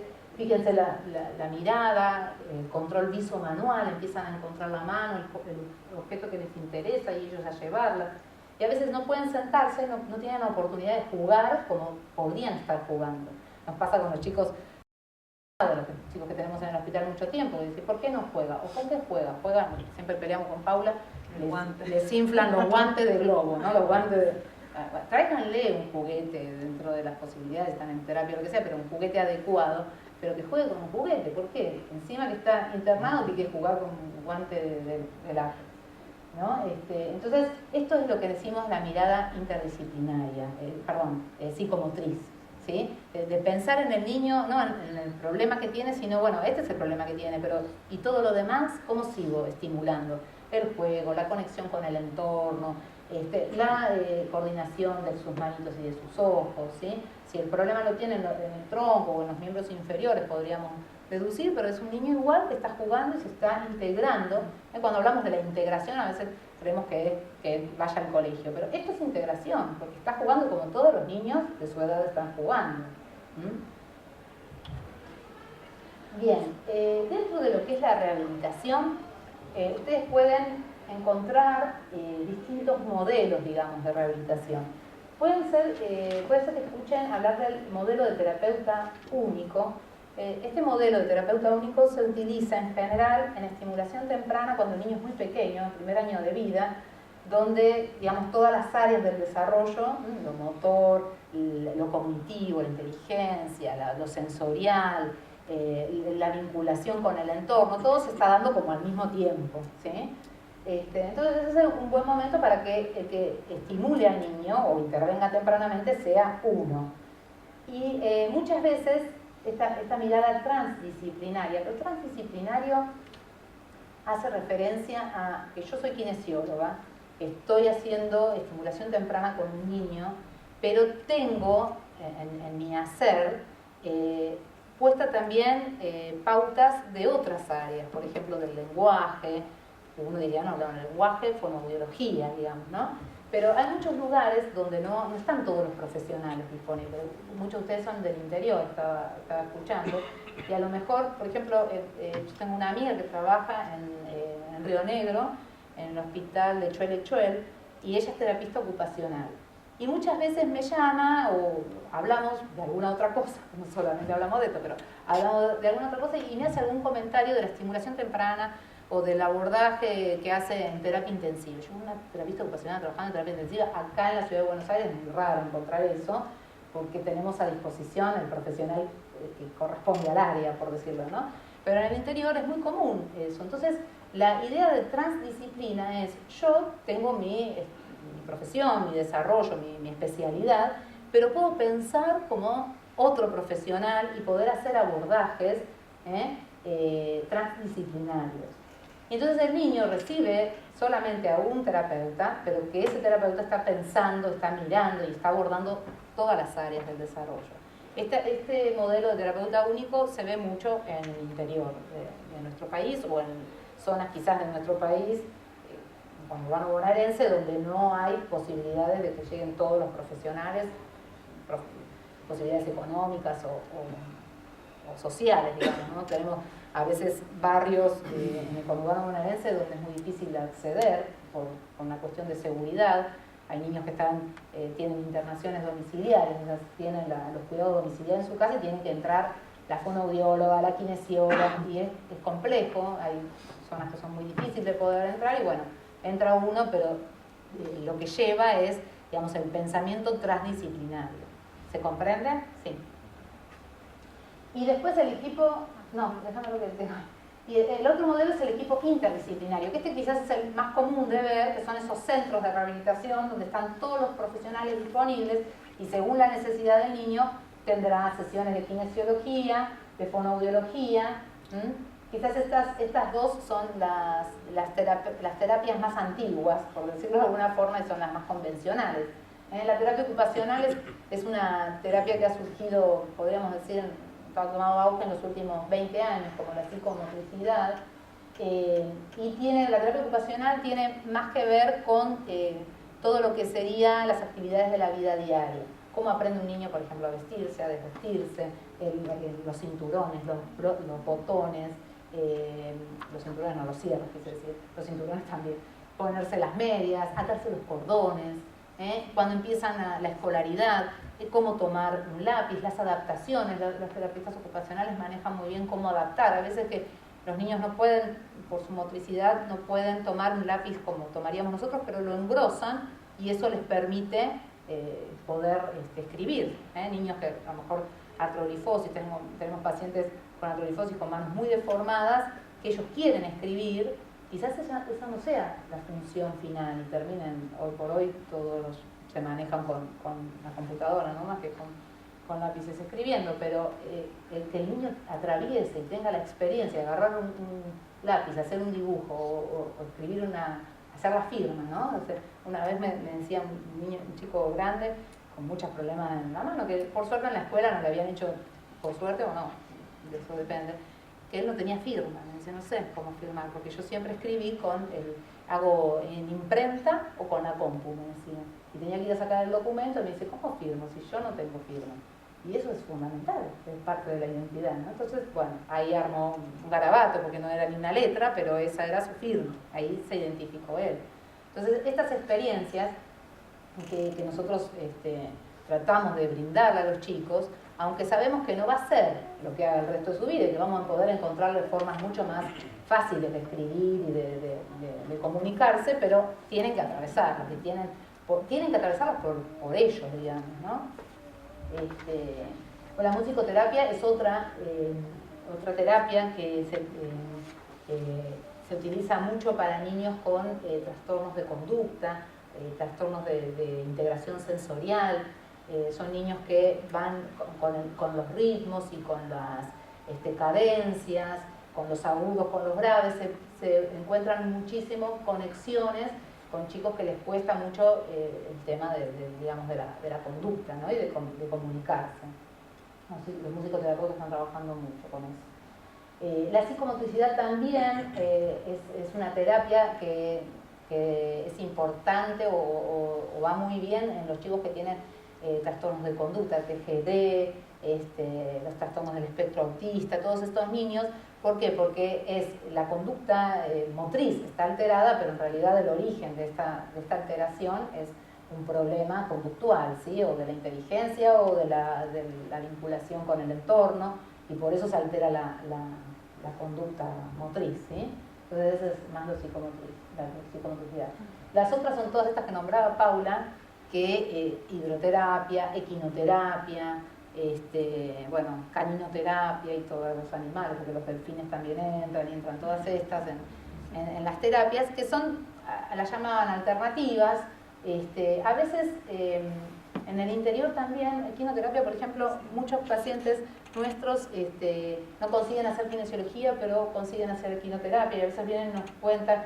A veces son kinesiólogos los que están en equinoterapia, otras veces son terapistas ocupacionales y otros son gente de buena voluntad que sube a los chicos al caballo y que los va conteniendo, y ves como los chicos a lo mejor muy espásticos y el caballo le empieza a mover y ellos se empiezan a relajar. Muchas de estas terapias han surgido, les cuento un poquito así historias, han surgido de sus propios padres y de ver qué cosa le hacía bien a su hijo. Subirlo arriba del caballo, jugar con el perrito, le hacía bien, se relajaba, se conectaba, al único que nombraba era el perro. Entonces decía, si se puede conectar con el perro, ¿por qué no utilizo el perro para...? Muchas de estas terapias han surgido así, de la necesidad de los padres de encontrar cómo conectarse con su hijo o cómo mejorar la postura, la movilidad de su hijo. Y después, bueno, en cada lugar se ha ido encontrando el fundamento, digamos, ¿no? Nosotros necesitamos que todo esté fundamentado científicamente, entonces lo fuimos fundamentando, pero han surgido de la necesidad de los padres y de la comunidad de decir, bueno, ¿qué le hace bien a este chico, ¿no? Esto es muy importante porque a veces nosotros creemos que, bueno, yo me reconozco dentro de eso, ¿no? Que lo fundamental es la kinesiología, la fonoaudiología y todo esto, y cuando la madre viene y me muestra el video y me dice, mira arriba el caballo, yo digo, bueno, esto yo no lo puedo hacer, no tengo caballo, no sé cómo, me tengo miedo a subirme, y fíjate este nene como esa modificación que le da el movimiento del caballo fue ayudándolo a su postura, ¿sí? Así que aceptar, digo yo, ¿no? Todo lo que venga y observar, porque a lo mejor uno dice, bueno, no, ¿y cómo puede ser esto? Pero cuando uno se queda observando, dice, sí, efectivamente esto estimula músculos, reacciones de enderezamiento, de equilibrio, todo lo que este niño necesita para su rehabilitación. Y el otro modelo de terapia es el centro educativo terapéutico. Estos son centros, este equipo interdisciplinario suele estar en un centro donde están todos, entonces cada niño va y toma, ¿no? Acá también podríamos incluir psicología, psicopedagogía para niños un poquito más grandes dentro de este equipo interdisciplinario. En cambio, el centro educativo terapéutico es este centro que tiene, que complementa la educación con las terapias. Suelen ser jornadas extendidas de 9 a 3, 4 de la tarde, donde los niños se ubican en salitas, en salones, cada uno con su equipamiento. A veces el centro tiene aparte mesitas y equipamientos con suplementos para que cada chico pueda sentarse adaptado, ¿no? para cada chico. Y se hacen actividades educativas, por decirlo más formales si quieren, pero los profesionales están ahí para hacer alguna intervención desde lo motor, desde el lenguaje, desde desde la terapia ocupacional. Entonces, pero son jornadas extendidas, esa es la característica del centro educativo terapéutico. Y este centro sería bueno, sería beneficioso para chicos quizás que ya están en edad escolar, pero que están muy comprometidos motrizmente o intelectualmente o sensorial o todo junto, ¿no? Cuando son estos chicos que tienen múltiples discapacidades, y entonces es muy difícil poder integrarse en una escuela común, ni siquiera con el apoyo de una maestra integradora. Entonces estos centros educativos terapéuticos funcionarían bien para este tipo de chicos, ¿sí? Bien, no sé si han visto, pero en general los espacios de rehabilitación son espacios que tienen estos colores, uno trata que sean agradables, que sean cómodos, luminosos, donde todo sea estímulo para el niño, también con la posibilidad de regularse este estímulo, porque muchas veces mucho estímulo, no siempre mucho es mejor, digamos, ¿no? Ya lo sabemos de eso. Muchos chicos se dispersan fácilmente si hay mucho juego alrededor, entonces solemos tener todo escondidito y vamos proponiendo a medida que nos marcamos el objetivo para trabajar. Pero bueno, la foto es como para pensar que el lugar tiene que ser agradable. A veces por razones de salud o todavía no tienen, clínicamente no están permitidos para que los chicos vayan a un centro, se programa esto que les comentaba recién, lo que es el cuidado domiciliario, entonces los profesionales vamos al domicilio. Eso nosotros siempre decimos que es bueno, siempre que sea imprescindible. Lo mejor es que el niño asocie su casa con su familia y el lugar de rehabilitación con otro espacio, ¿sí? Porque si no nos convertimos en este modelo que les decía al principio, ¿no? Que vivo y rehabilito y todo es el mismo entorno. En cambio, que el chico pueda darse cuenta que en casa puedo jugar, puedo estar en distintas posiciones, y cuando voy a este lugar con esta persona trabajo de esta manera, en este lugar, es como darles claramente, ¿no? Marcarles claramente los espacios a los chicos, ¿sí? Bien, ustedes habrán escuchado también hablar de equipamientos ortopédicos, ¿sí? Cuando ustedes hablamos de ortesis, de ayuda a marcha, de sillas ortopédicas, asistencias tecnológicas, dispositivos de apoyo, todo esto tiene que ver con aquellos elementos que van a poder darle accesibilidad al niño para ir integrándose en los espacios donde él vaya interactuando, ¿sí? Estos elementos dan accesibilidad, o sea, que él puedan caminar, que pueda desplazarse, que pueda, en asistencia tecnológica podría ser un audífono, un determinado lente o determinada cuestión que lo pueda ayudar para acceder, ¿sí? a las mismas posibilidades de los otros chicos de su propiedad. Pero nunca tenemos que pensar, porque esto tenía que ver un poco con lo que Paula decía, ¿no? Que a veces los papás dicen, bueno, ahora le dan el equipo para que camine y ya está, ¿sí? Esto no es normalizar, esto es ayudarlo a que acceda, ¿sí? Y a lo mejor nosotros cuando lo planteamos a los papás, estoy pensando en algún niño con mielomeningocele, ¿no? Que los papás están ansiosos, ¿y cuándo le dan el equipo? ¿Y cuándo le dan el equipo? ¿Y cuándo le dan las valvas? ¿Y cuándo le dan el bastón? ¿O cuándo le dan? Porque con eso ya está, ya se terminó el problema, ¿no? Y ahí empieza otro problema, que es rehabilitarse con eso y salir a la calle con los bastones, la vereda tan toda rota, o con una silla de ruedas y el nene quiere moverse y no puede subir porque justo estaciona un auto donde está la rampa. Y entonces hablar de los elementos que lo van a ayudar es siempre proponer mejoras, ¿sí? Ayudas, apoyos, pero siempre sabiendo que hay que trabajar y seguir, digamos, en la integración del lugar donde el niño quiere acceder. Ortesis, ustedes saben, son todos esos elementos que sirven o para lograr el apoyo de los pies, las valvas, férulas.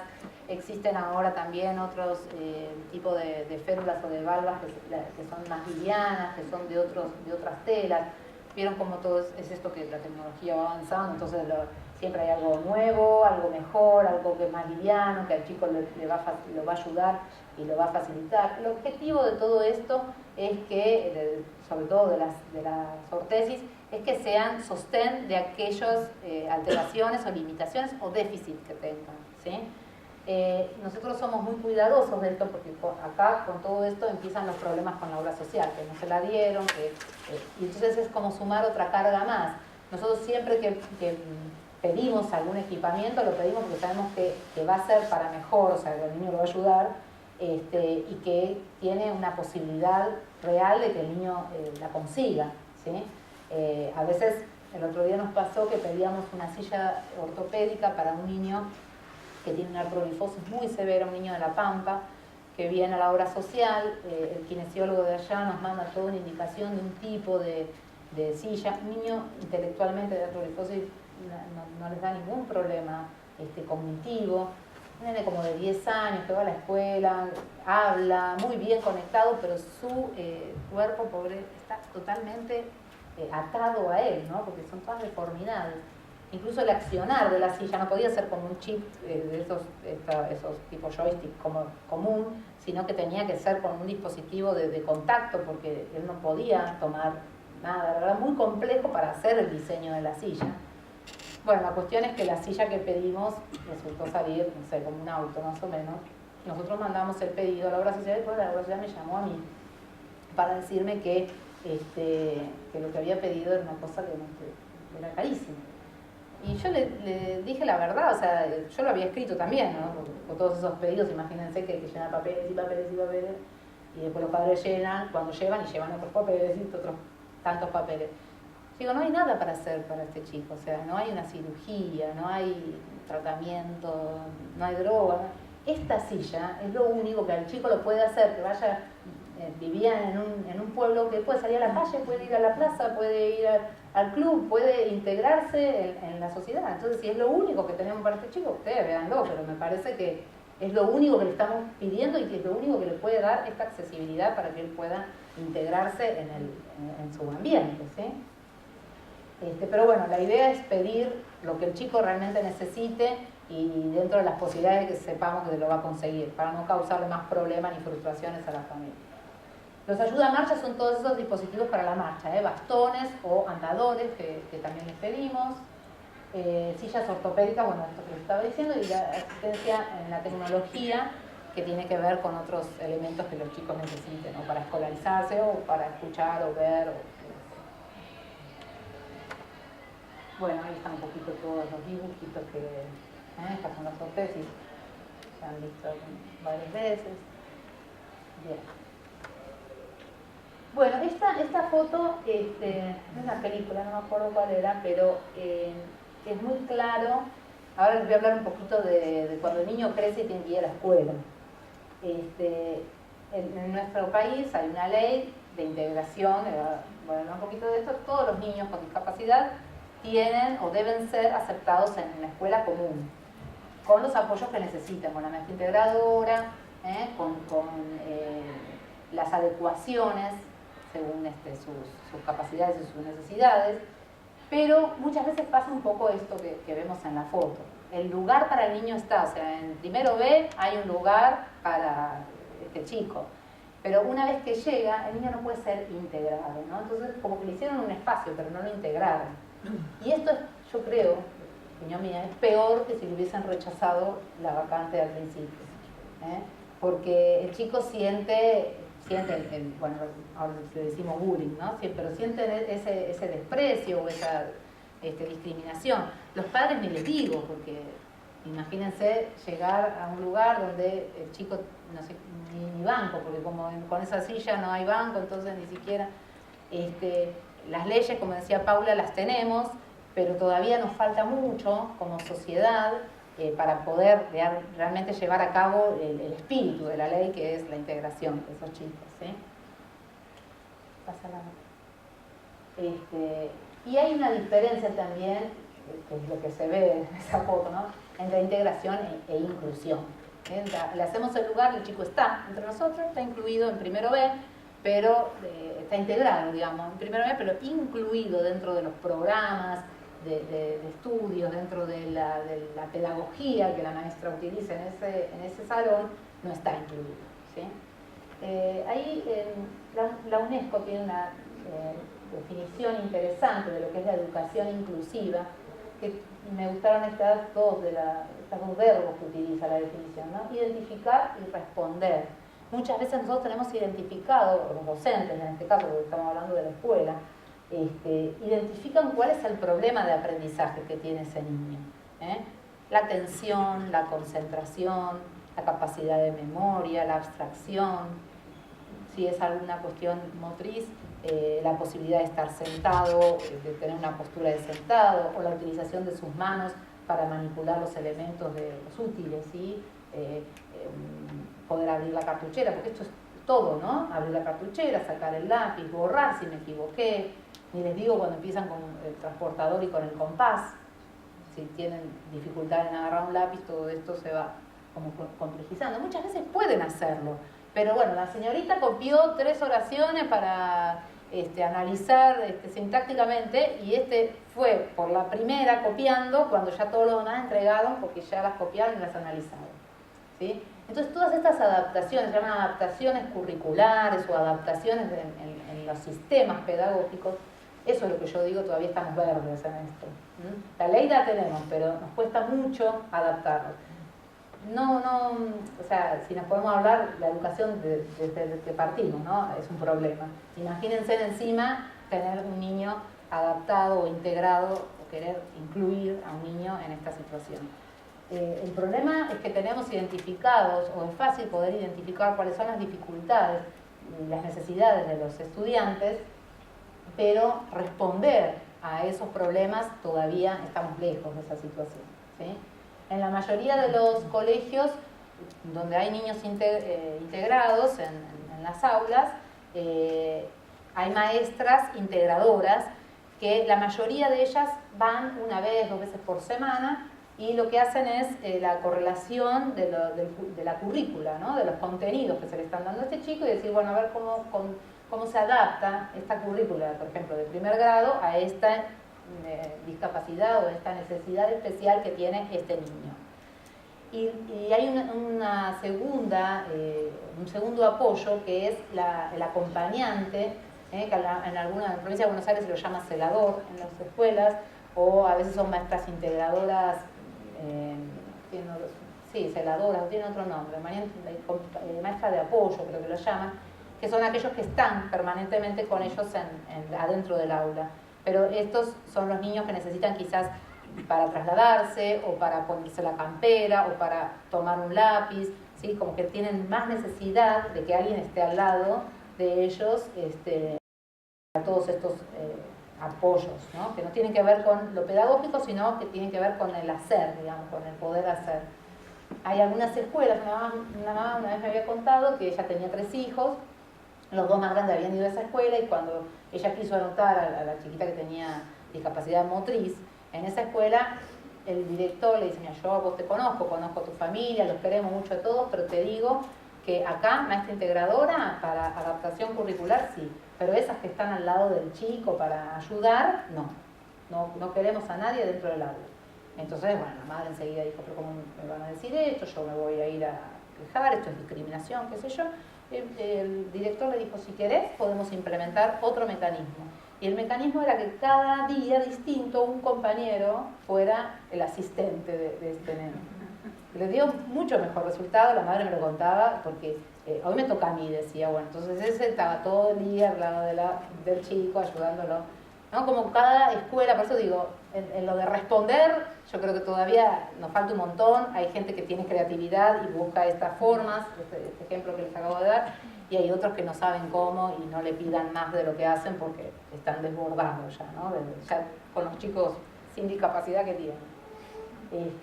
Bueno, esa es la ley de educación que nos está en este momento, digamos, está apoyando toda esta idea de la inclusión en la educación, que estamos tratando de llevar a cabo como sociedad, que nos cuesta mucho.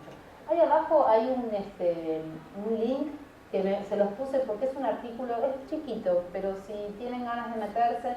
El Cisne es una revista de discapacidad que se las recomiendo, si de vez en cuando pueden acceder, aunque sea por internet. Hay artículos interesantes, hay también congresos o jornadas de discapacidad que se promocionan a través del Cisne. Hay una parte también que es como una bolsa de trabajo, entonces a lo mejor, y es nacional, o sea que a lo mejor en el lugar donde ustedes estén, si están necesitando una psicopedagoga, una fonoaudióloga o algo, pueden encontrar ahí. Pon la última nomás si querés, ya está. Es una revista que es interesante para leer, y ese link es un artículo de educación inclusiva que está muy interesante para leer. Alguna cosa que les comenté recién tiene que ver con ese artículo, pero me pareció que era interesante para que lo tengan y lo puedan leer con tranquilidad.